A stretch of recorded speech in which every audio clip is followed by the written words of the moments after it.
Welcome back. Israeli Prime Minister Benjamin Netanyahu in Washington today for a meeting with President Trump at the White House. Both leaders expected to discuss Israel's ceasefire with Hamas and Hezbollah and the overall tensions in the Middle East. Netanyahu also met with National Security Advisor Michael Waltz and Middle East envoy Steve Witkoff yesterday.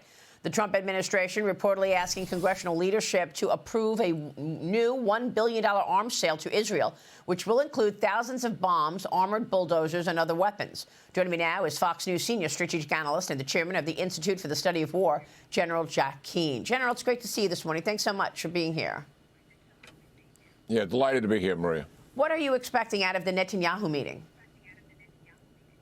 Well, I think there's a number of things on the agenda, but certainly let's give significance to the fact that this is the first international leader that President Trump is meeting with in person, and it has to do with the significance of obviously what has taken place in the Middle East and where is this ceasefire and hostage release prisoner exchange going, and also a termination to the war. Literally what's on the table is we've seen the initial stages of hostage and prisoner exchange take place in the first couple of weeks of the 42-day ceasefire. Scores of hostages still remain.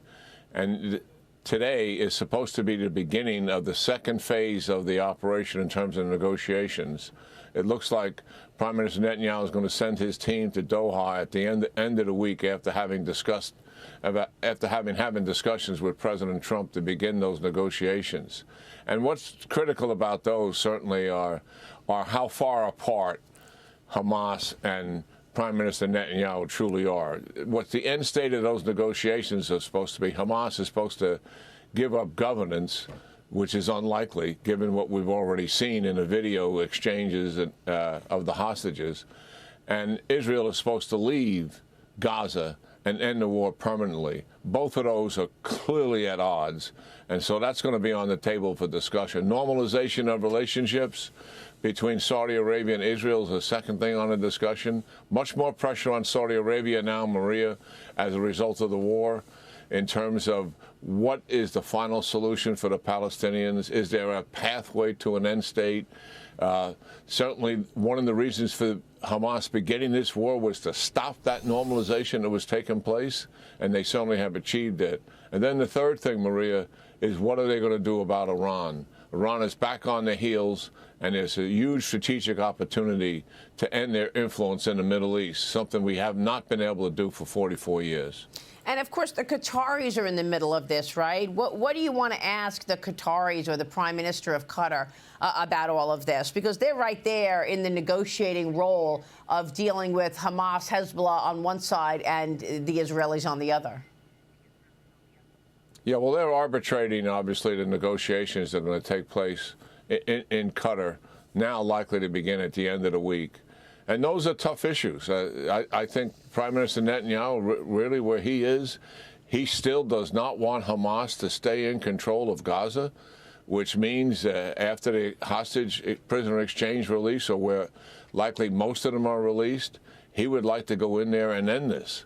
And I'm sure he's going to have that discussion with President Trump today. And the Qataris are certainly trying to negotiate a final settlement here. But as I've indicated, these two issues are really at odds with each other. And this has always been well known that the phase two is the hardest part of this deal, because Hamas does not want to give up control and Israel does not want them to stay in control. It's that simple. Yeah. So, I mean, if this is so hard, Hamas doesn't want to give up control, Israel does not want them to stay in that region. I mean, how does this get resolved? Well, in Prime Minister Netanyahu's mind, the only way to resolve it is to go back in and continue the war, continue the destruction of it. That's not the view of others participating in the talk, certainly. But I think this is a tough issue, and I think President Trump and his team will be able to sprinkle a little wisdom on some of this as well. And it remains to be seen. What Prime Minister Netanyahu wants is support from the administration, certainly. He wants to end the war. There's no doubt about that. But Prime Minister Netanyahu wants to end it on terms, remember, from the outset, destroy Hamas, take away their governance role, and deny them the opportunity to reattack again. He knows if he leaves thousands of fighters inside of Gaza, Maria, they will rearm, they will reattack at some point. And that is something that has been his clear objective from the beginning not to have happen. He believes, rightfully so, I think, that this is an existential threat to the very survival of Israel. And he's determined to achieve that end. And he's got a very good ally and a supporter in President Trump. And obviously, these discussions that are going to take place this afternoon are critical. Yeah, really critical. Such great analysis. Thank you for that, sir. President Trump also expressing interest yesterday in a deal with Ukraine, tying the aid being sent to Ukraine to guaranteed access to its rare earth minerals, General. Ukrainian President Zelensky also warned over the weekend that any peace talks without involving Ukraine are dangerous. President Trump suggested his administration is already speaking with Moscow, saying talks are going well there. So, General, I mean, should Zelensky have a seat at the table here in terms of Trump talking with Russia about this war? And what about this idea that if the U.S. continues sending money, then they should actually be sending us those minerals? Well, a couple of things here. On the rare earth minerals, certainly this was a geological survey done by a very reputable Canadian company, which has identified these minerals to the tune of $26 trillion are there.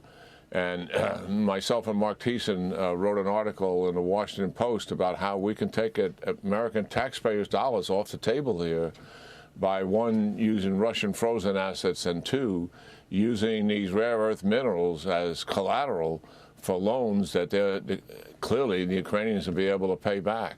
And certainly what President Trump wants is the ability to invest in these minerals as well.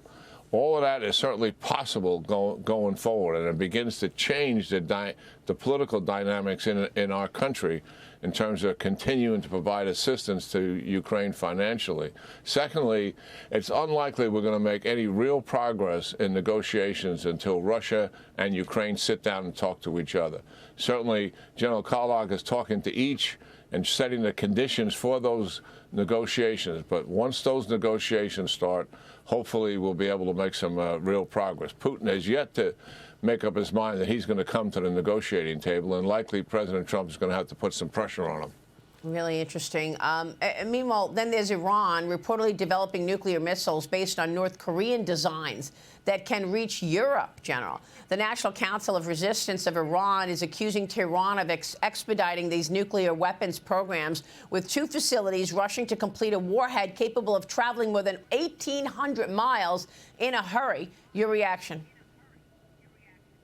Yeah, what makes Iran very dangerous, certainly, is the fact that they have ballistic missiles that can reach Europe and deliver a nuclear weapon once they're able to weaponize those missiles.